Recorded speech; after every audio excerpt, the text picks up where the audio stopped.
Maaaring tumagal ng ilang araw o ilang buwan ang pagtingin ng Office of the Ombudsman sa rekomendasyon ng Public Works Department at Independent Commission for Infrastructure na kasuhan ng plunder sina late Representative Martin Romualdez at dating Congressman Zaldico. Ayon kay Ombudsman Jesus Crispin Remulla, dadaan yan sa masusing evaluation.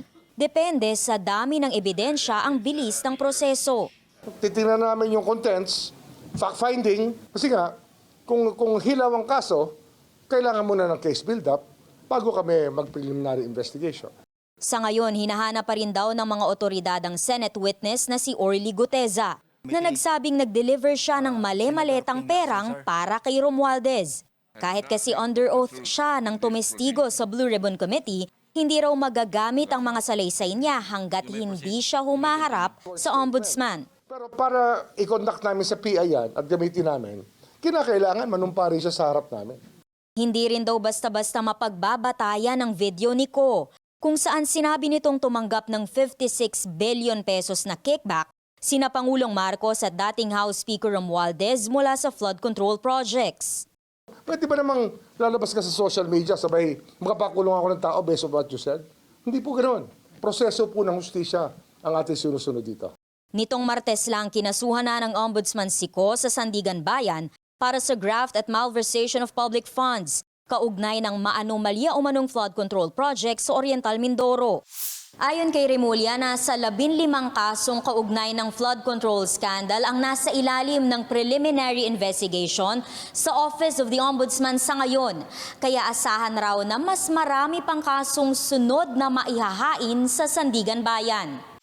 Humarap si Remulla sa Senado para depensahan ang panukalang 6 na bilyong pisong budget ng kanyang opisina para sa susunod na taon.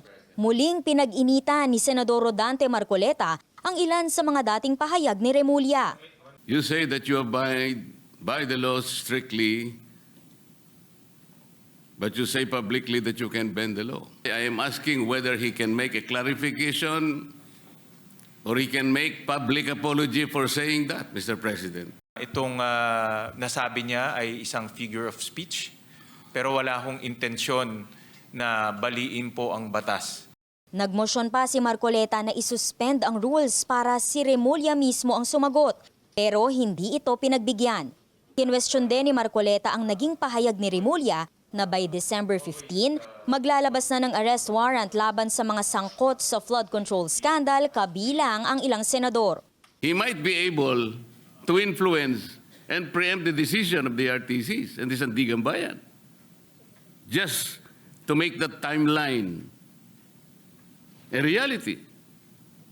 This is a very dangerous proposition, Mr. President. Hindi naman po, no, dahil alam naman ho natin ang Sandigan ay under the ambit of the judiciary.